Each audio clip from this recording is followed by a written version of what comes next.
আসসালামু আলাইকুম প্রিয় শিক্ষার্থী বৃন্দ এবং আমার বন্ধুরা, আশা করি তোমরা সবাই ভালো আছো। Happy new year 2016। আর আমি নিতে যাচ্ছি, আমি তোমাদের বিজ্ঞান বিষয়ক শিক্ষক। আমি তোমাদের সপ্তম শ্রেণীর বিজ্ঞান বিষয়টি নিয়ে আলোচনা করব এবং পড়াবো।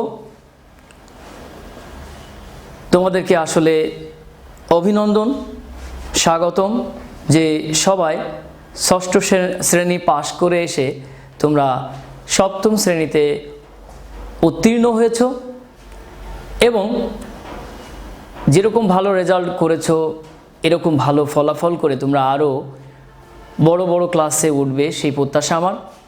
তো আমি তোমাদের যে বিষয়টি পড়াবো তার নাম হচ্ছে বিজ্ঞান।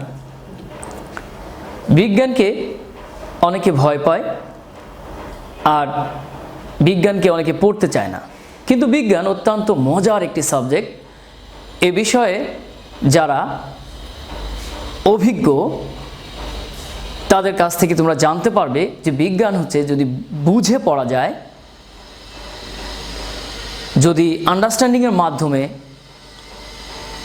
প্রাত্যহিক জীবন বা ব্যবহারিক বা প্র্যাকটিক্যালের জীবনের সাথে যদি মিলিয়ে পড়া যায়, তাহলে বিজ্ঞান বিষয়টি কখনোই কঠিন বা দ্রূহ বলে মনে হবে না। তো সেই জন্য প্রথম এবং প্রধান শর্ত হচ্ছে এই জিনিসটাকে সহজ করে নেওয়া এবং আমাদের পঠিতব্য বিষয়ের সাথে প্রতিদিনের প্রাত্যহিক জীবনের সাথে মিলিয়ে নেওয়া। তাহলে এই পড়াটা কখনোই তোমার কাছে মনে হবে না পড়া, তখন মনে হবে এটা একটা মজা বা ফান। তুমি এভাবে বিজ্ঞানকে তোমার ভিতরে দিবে টান। দেখবে বিজ্ঞানের ভিতরে রয়েছে আসলে প্রাণ। বিজ্ঞান মানে বিশেষ জ্ঞান।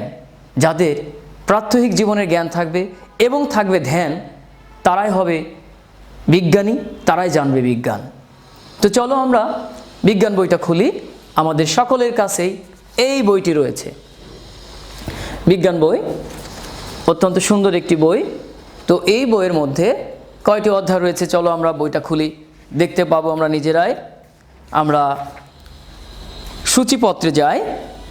এখানে প্রিয় শিক্ষার্থী বন্ধুরা, তোমরা দেখো 14টি অধ্যায় রয়েছে।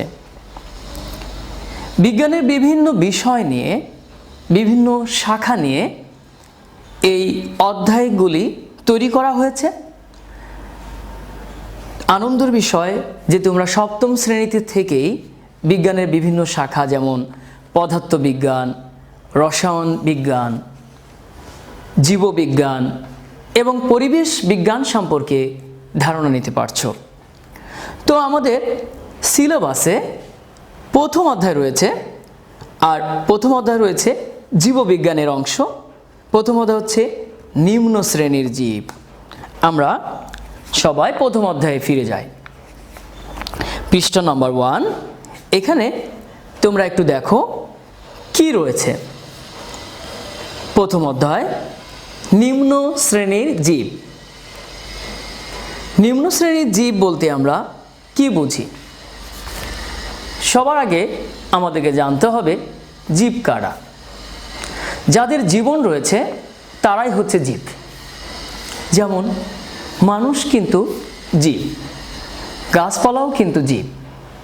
আমাদের আশেপাশে তোমরা দেখবে গরু, ছাগল, মহিষ, ভেড়া, টিকটিকি, ইঁদুর, আরও অনেক প্রাণী রয়েছে, তারা হচ্ছে জীবের অন্তর্ভুক্ত। কিন্তু এমন কিছু জীব রয়েছে যাদেরকে আমরা খালি চোখে দেখতে পাই না। এই যে আমি যদি চশমাটা খুলি, এখন খালি চোখ হয়ে গেল। এখন আমি অনেক কিছুই কিন্তু পারফেক্টলি স্পষ্টভাবে দেখতে পাচ্ছি না। তোমরা একটু খেয়াল করো, আমি যদি এখানে একটা ফোঁটা দেই, তাহলে দূর থেকে অনেকে এই ফোঁটাটা দেখতে পাবে না। ঠিক তেমনিভাবে এমন কিছু জীব রয়েছে যাদেরকে এই খালি চোখে দেখা যায় না। চশমাটা পরি, দেখা যায় কিনা? হ্যাঁ, আমি এই ফোঁটাটা স্পষ্টভাবে দেখতে পাচ্ছি, তোমরা অনেকে দেখতে পাচ্ছ। কিন্তু এমন এমন ক্ষুদ্র ক্ষুদ্র ছোট ছোট অণুজীব রয়েছে যাদেরকে কোনোভাবেই এই খালি চোখ বলো, চশমা বলো, এগুলো দিয়ে দেখা যায় না। তাদেরকে দেখার জন্য বিশেষ ধরনের যন্ত্র রয়েছে, তার নাম হচ্ছে মাইক্রোস্কোপ। আমরা একটু পরে এই মাইক্রোস্কোপের সাথে পরিচিত হব। এই মাইক্রোস্কোপের মাধ্যমে অনেক ক্ষুদ্র জিনিসকে আমাদের চোখের মধ্যে সুস্পষ্ট ধারণার মাধ্যমে এটাকে তুলে ধরা যায়, স্পষ্ট করা যায়। এগুলো কারা? তোমরা হাতি দেখতে পাও না? হ্যাঁ, দেখতে পাও। তোমরা কি আমাদেরকে দেখতে পাচ্ছ না? হ্যাঁ, দেখতে পাচ্ছ। কিন্তু তোমার আম্মুর বা বাবার বা ভাইয়ের কাশি হয়েছে, জ্বর হয়েছে, কিন্তু কি কারণে হয়েছে, কোন অণুজীব বা ছোট্ট প্রাণীর কারণে হয়েছে, তোমরা কি সেটা জানো? একটু চিন্তা করো। হ্যাঁ, তোমরা অনেকে জানো। অনেকে বলে থাকো এটা ভাইরাস জ্বর, এটা সহজে সেরে উঠবে না। কিন্তু তোমরা ভাইরাসের কথা শুনেছ, চোখে দেখোনি। ব্যাকটেরিয়ার কথা শুনেছ। আমাদের গ্রামের আশেপাশে একটু তাকাও, অনেকেই আমরা পাট গাছ লাগাই। আর পাট গাছ যখন বড় হয়ে যায়, যখন তার স্টেমটা অনেক শক্ত হয়, তখন তাকে কেটে দেখবে আমাদের আশেপাশে জলাশয়ের মধ্যে ডুবিয়ে রাখা হয়। কি কারণে জানো? বলতে পারো তোমরা? আসলে এই যে পানির মধ্যে ডুবিয়ে রাখা হয়, মূলত এটা পাট গাছগুলোকে পানি দ্বারা পচানো হয়। কিন্তু এই পচন কার্যের জন্য কে হেল্প করছে আমাদেরকে, কে সাহায্য করে? সেটা হচ্ছে ব্যাকটেরিয়া। কিন্তু ব্যাকটেরিয়াকে তুমি কখনো খালি চোখে দেখেছো? না। ব্যাকটেরিয়া বলো, ভাইরাস বলো, এদেরকে খালি চোখে দেখা যায় না। আর এগুলো বিষয় নিয়ে এই অধ্যায়ে আলোচনা করা হয়েছে। এই ব্যাকটেরিয়া, ভাইরাস দেখেছো আমাদেরকে কিভাবে উপকার করছে, আবার অপকারও করছে। যেমন ভাইরাস আমাদের গায়ে জ্বর বা অন্যান্য ধরনের ডিজিজ বা রোগ ছড়াচ্ছে। আবার দেখো ব্যাকটেরিয়া কি সুন্দর করে পাট গাছ থেকে পাটের বাকল আলাদা করে ফেলছে, পাটের আঁশগুলো বের করে ফেলছে, এবং সেই পাট বাংলাদেশের সোনালি আঁশ বলা হয়, গোল্ডেন ফাইবার বলা হয়। সেটা রপ্তানি করে আমাদের বৈদেশিক মুদ্রা বেশি অর্জন হচ্ছে। তাহলে ব্যাকটেরিয়া কিন্তু আমাদের উপকার করছে। তোমরা কি কখনো দই খেয়েছো? হ্যাঁ, অবশ্যই খেয়েছো। এই দধি বানানোর জন্য ব্যাকটেরিয়ার প্রয়োজন হয়। এছাড়াও পেনিসিলিন নামের একটি ওষুধ রয়েছে, যেটা ব্যাকটেরিয়ার মাধ্যমে তৈরি হয়। তাহলে প্রিয় শিক্ষার্থীবৃন্দরা, আমার বন্ধুরা, তুমি কি বুঝতে পারছো যে এমন কিছু অণুজীব রয়েছে যেগুলো খালি চোখে দেখা যায় না, যেমন ভাইরাস, যেমন ব্যাকটেরিয়া, অ্যামিবা। এছাড়া বড় কিছু রয়েছে, শৈবাল, ছত্রাক। এগুলো হচ্ছে নিম্ন শ্রেণীর জীবের মধ্যে অন্তর্ভুক্ত, আর এদেরকে খালি চোখে দেখা যায় না। যদি আমরা মাইক্রোস্কোপের সাহায্য নেই, তাহলে দেখতে পাবো এর কিন্তু দেখতে অনেক সুন্দর। চলো আমরা একটু মাইক্রোস্কোপ কী জিনিস এবং মাইক্রোস্কোপের মাধ্যমে কিভাবে ছবিগুলো দেখা যায় এবং ব্যাকটেরিয়া দেখতে, ভাইরাস দেখতে আসলে কীরকম আমরা দেখে নিই। এই যন্ত্রটির নাম হচ্ছে মাইক্রোস্কোপ। এই যন্ত্রে নিচের দিকেও লেন্স রয়েছে, উপরের দিকেও লেন্স রয়েছে। আমরা সাধারণত এখানে চোখ দিয়ে ছোট ছোট জীবাণু বা জীবগুলোকে কাচের স্লাইডের উপর রেখে আমরা দেখতে পাই, যেগুলোকে আমরা খালি চোখে দেখতে পাই না। অনেক সময় তোমরা শীতকালে জানালার রৌদ্র আসতে দেখতে পাবে এই রোদের মধ্যে অনেক ধূলিকণা দেখা যাচ্ছে। কিন্তু আমরা যদি খালি চোখে একটু বাইরে তাকাই, ওই আলোর দিকে যদি না তাকাই, তাহলে কিন্তু ওই ধুলাকণাগুলো দেখতে পাবো না। ঠিক তেমনিভাবে এমন কিছু জীব রয়েছে যে জীবগুলোকে আমরা খালি চোখে দেখতে পাই না। আর সেগুলোকে দেখার জন্যই এই ধরনের যন্ত্র ব্যবহার করা হয়, যার নাম মাইক্রোস্কোপ বা অণুবীক্ষণ যন্ত্র। মাইক্রো কথাটা এসেছে অতীব ক্ষুদ্র থেকে, অর্থাৎ 10 লক্ষ ভাগের 1 ভাগ।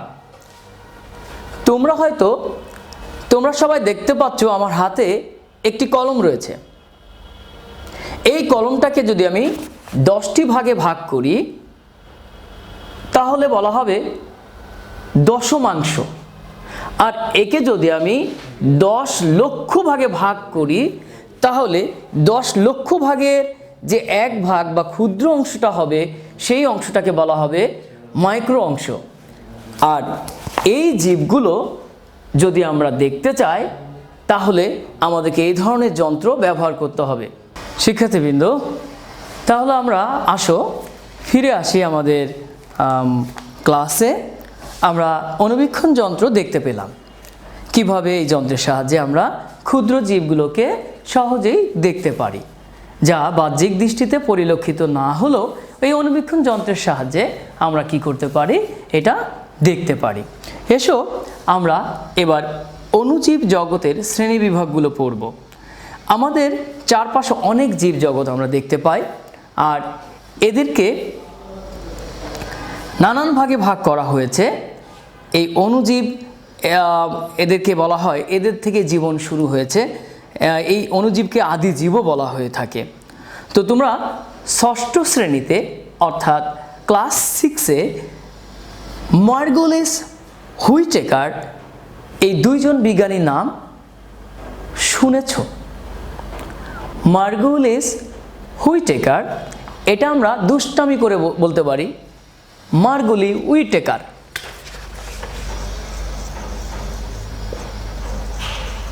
মার্গুলি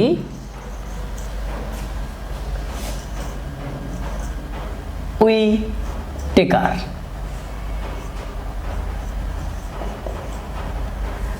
অর্থাৎ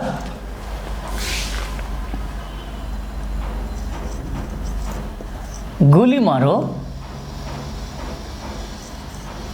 গুলি মারো, আমরা ধরব। আমরা ধরব।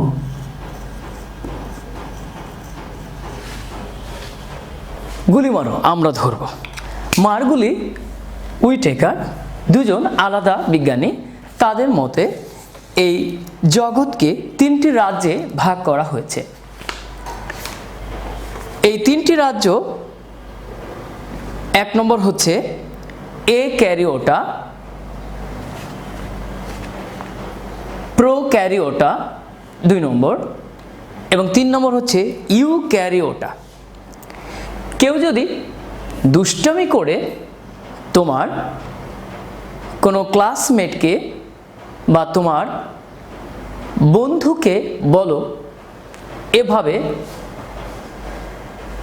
আপু ক্যারিওটা, আপু তুমি ওটাকে ধরো, ক্যারিওটা, ওটাকে ধরো, ক্যারি করো, তাহলে তুমি এই 3টি রাজ্যকে সুন্দরভাবে মনে রাখতে পারবে।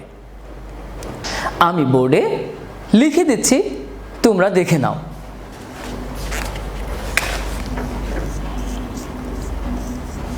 আপু ক্যারিওটা,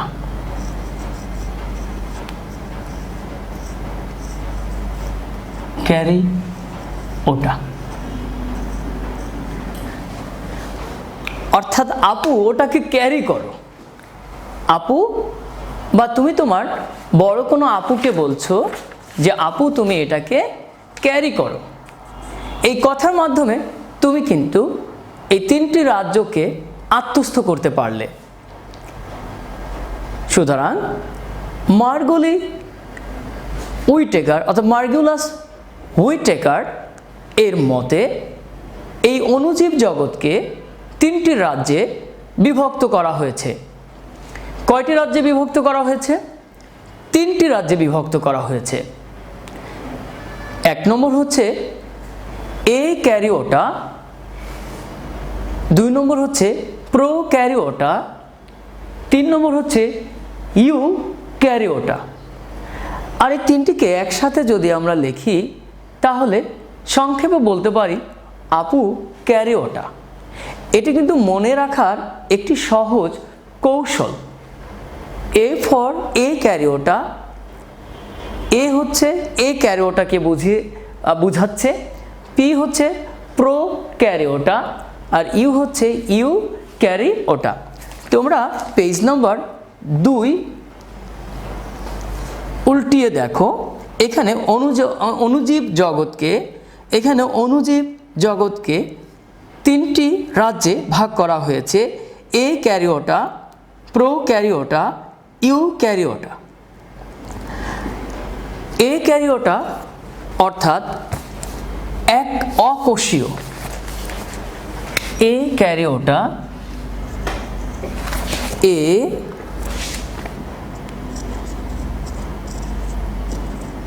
ক্যারিওটা, এটা হবে প্রোক্যারিওটা,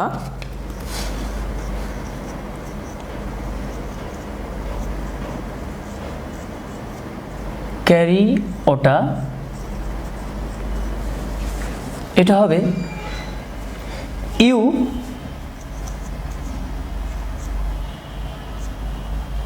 ইউক্যারিওটা।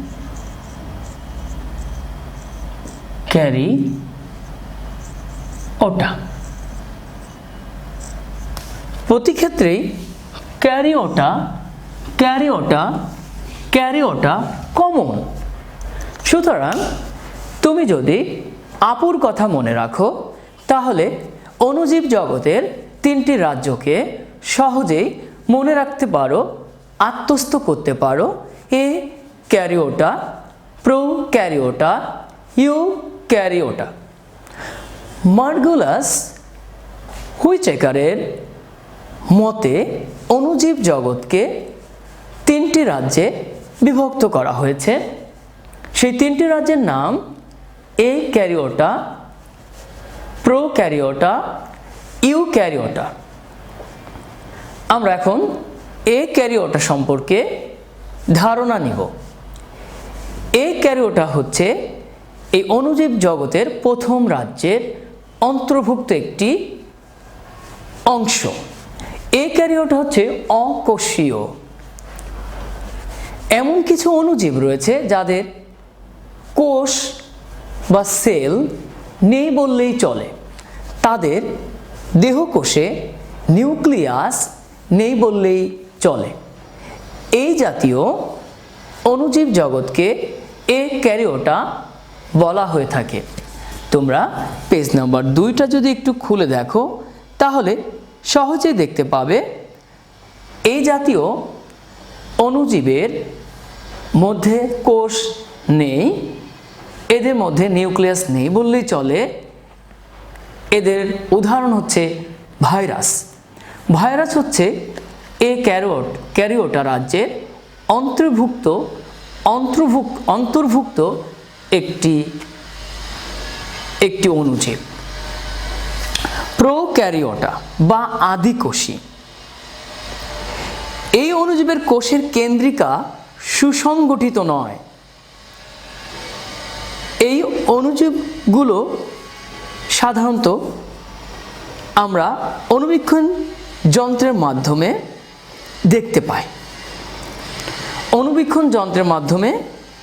দেখতে পাই।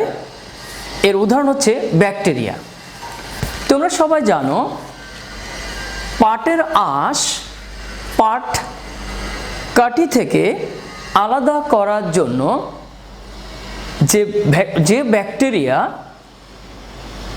আমাদেরকে সহযোগী করে, আমাদেরকে উপকার করে, হেল্প করে, সহায়তা করে, তার নাম হচ্ছে ব্যাকটেরিয়া। অর্থাৎ ব্যাকটেরিয়ার মাধ্যমে আমরা সোনালি আঁশ পাটকে পেতে পারি। সুতরাং ব্যাকটেরিয়া হচ্ছে প্রোক্যারিওটা রাজ্যের অন্তর্ভুক্ত একটি অণুজীব। এরপরে আমরা যে তৃতীয় অংশে আসব সেটার নাম হচ্ছে ইউক্যারিওটা। ইউক্যারিওটা হচ্ছে অণুজীব জগতের তৃতীয় রাজ্যের অন্তর্ভুক্ত একটি অংশ।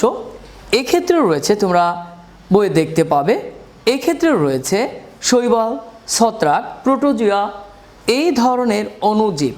শৈবাল, ছত্রাক, প্রোটোজোয়া এই ধরনের অণুজীব, এদের কেন্দ্রিকা সুগঠিত, এদের মধ্যে নিউক্লিয়াস রয়েছে, এদেরকে প্রকৃত কোষ বলা হয়ে থাকে। তাহলে আমার প্রিয় শিক্ষার্থী বন্ধুরা, আমরা তিনটি অংশ সম্পর্কে ধারণা নিয়েছি, তিনটি রাজ্য সম্পর্কে ধারণা নিয়েছি।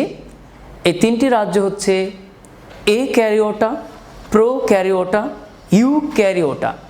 এটা অনেকেই মুখস্থ রাখতে পারে না, আত্মস্থ করতে পারে না, আর তাদের জন্য আমার ছোট্ট একটা বাণী, ভালো করে শুনি। যদি এটা একটু শুনি তাহলে এটা নিয়ে আর হবে না কোনো টানাটানি। সেই সিস্টেমটার নাম হচ্ছে আপু। আপুকে ডেকে বলছো, আপু এটা ক্যারি করো, আপু ক্যারিওটা।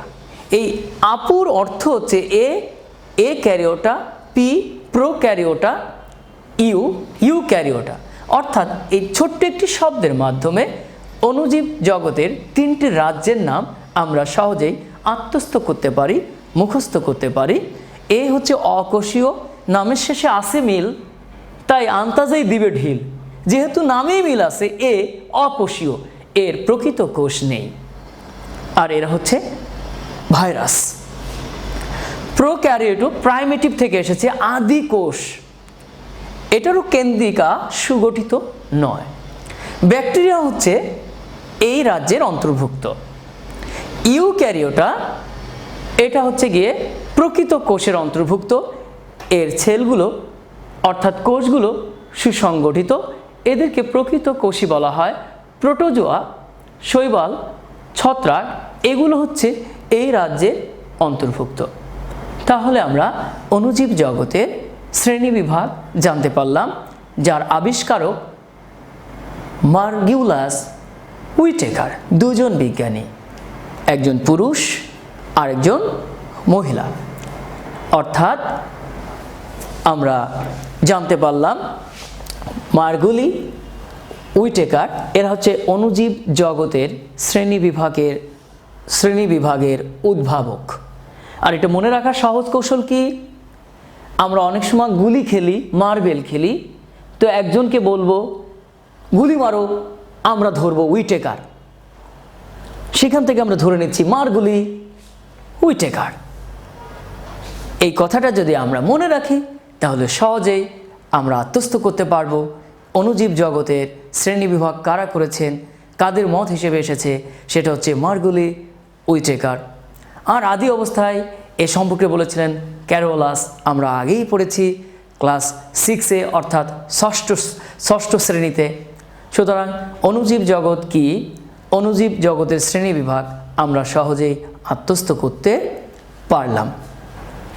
এবার আমরা ভাইরাস সম্পর্কে আলোচনা করব। ভাইরাস কি? আমরা অনেকেই জেনে থাকি যে যাদের জ্বর হয়, ইনফ্লুয়েঞ্জা হয়, ভাইরাস জ্বর হয়, এরকম আমরা বলে থাকি, জেনে থাকি। আসলে এই ভাইরাস হচ্ছে এমন একটি অণুজীব যাকে খালি চোখে দেখা যায় না। এই অণুজীবগুলো মানুষের জন্য অনেক ক্ষতিকর, এগুলো মানুষের শরীরের জন্য হার্মফুল, এটা নানান জাতীয় রোগ সৃষ্টির জন্য দায়ী। এটা অকোষীয় ক্যারিওটা রাজ্যের অন্তর্ভুক্ত একটি অণুজীব। আর সেই ভাইরাস সম্পর্কে, তাদের দেহ গঠন সম্পর্কে আমরা এখন জানব। চলো আমরা বোর্ডে ভাইরাসের টিটু ফাজ ভাইরাসের একটি ছবি দেখি, কিভাবে এটা আঁকতে হয়, এটা কি কি অংশ নিয়ে গঠিত, এটা কিভাবে আসলে কাজ করে এবং মানুষের শরীরে কিভাবে রোগ ছড়ায়, কোন জাতীয় রোগ এই ভাইরাসের দরুন হয়ে থাকে। আমাদের বইয়ে অর্থাৎ 7ম শ্রেণীতে যে ভাইরাসটির বর্ণনা দেওয়া হয়েছে তার নাম টিটুফাস ভাইরাস। এটার দুটি অংশ থাকে, একটি হচ্ছে হেড অংশ আর একটা হচ্ছে টেইল অংশ, অর্থাৎ একটি মাথার অংশ আর একটা লেজের অংশ। আমরা ছবিটি এঁকে ফেলব। তোমরা সবাই খাতা কলম বের করো এবং কিভাবে এই ভাইরাসটা আঁকতে হয়, কী কী অংশ নিয়ে গঠিত সেগুলো চিহ্নিত করতে হয় সেটা আমরা দেখব, লিখব এবং আত্মস্থ করব। দেখি, শুনি, লিখি, দেখি, শুনি, লিখি, তারপরে এটা করব।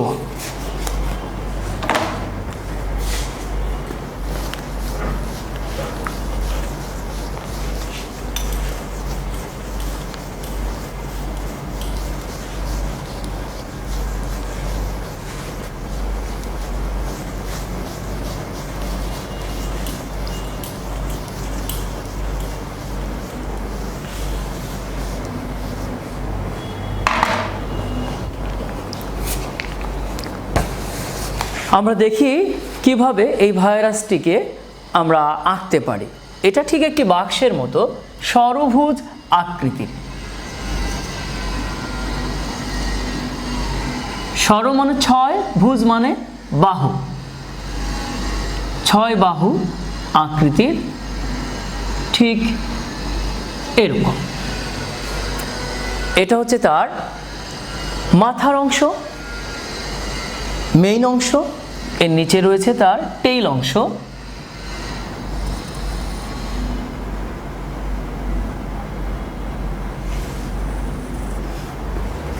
আমরা প্রথমে এরকম ষড়ভুজ আঁকবো। নিচের অংশ এরকম সরু লম্বা দণ্ডের মতোই হবে, আর নিচের দিকে একটি পায়ের মতো থাকবে।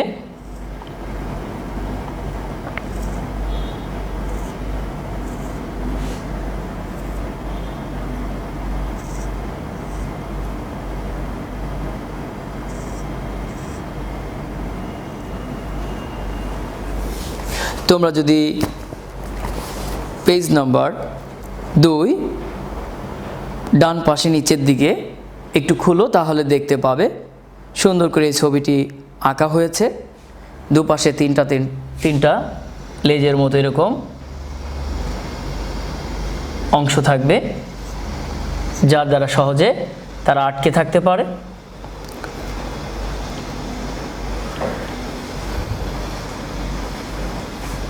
এই অংশটা মোটা,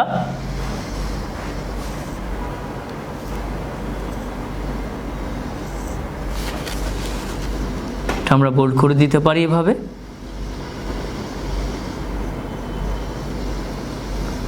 আমরা যেরকম জামার কলার দেই ঠিক তেমনিভাবে এরও কলার রয়েছে।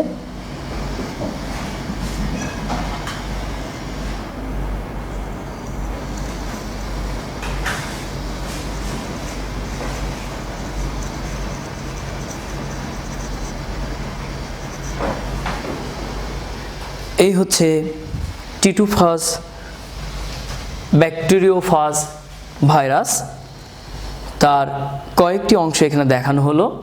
এই অংশটা হচ্ছে মাথার অংশ, মাথা বা হেড। এটার প্রধান অংশ, এটা তৈরি হয় প্রোটিন দিয়ে। এটা তৈরি।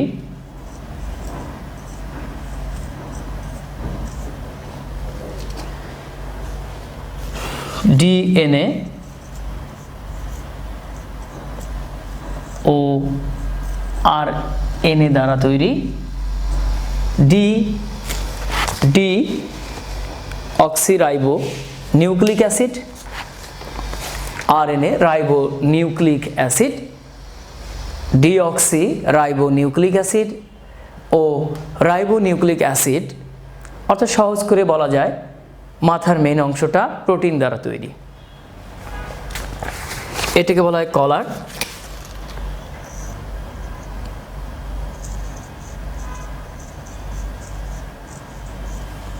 নিচের অংশ লেজ, এটা হচ্ছে নরম তন্তু, যার মাধ্যমে আটকে ধরতে পারে। তন্তু স্পর্শক হতে পারে, আটকে থাকতে পারে। স্পর্শক তন্তু।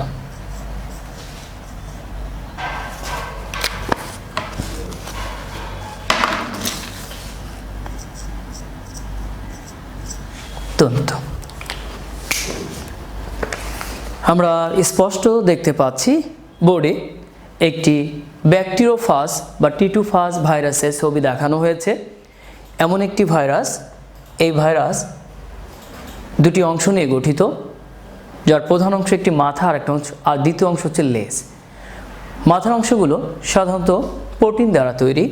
এর আরও কয়েকটি অঙ্গ বা অংশ আমরা দেখতে পাচ্ছি, যেমন কলার, লেজ ও স্পর্শক তন্তু।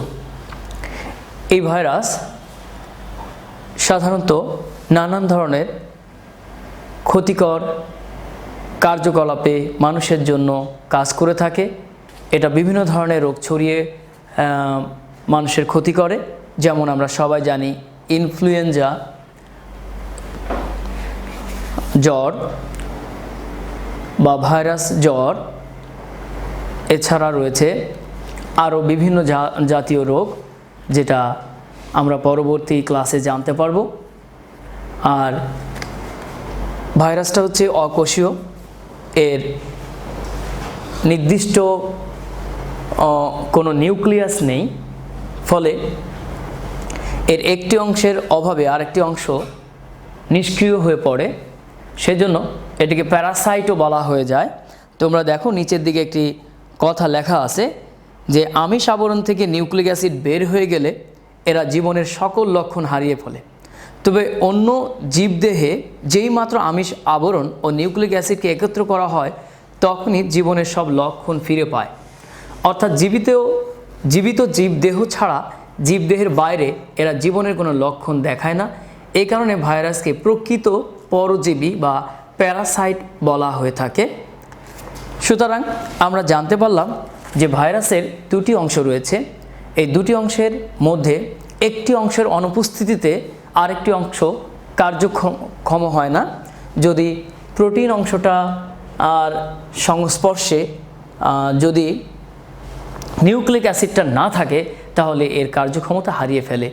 যখন নিউক্লিক অ্যাসিড ও প্রোটিন এক হয়ে যায়, তখন সে আবার জীবন ফিরে পায়। তাই এটা অন্যের উপর ডিপেন্ড করে বিধায় একে পরজীবী বলা হয়ে থাকে।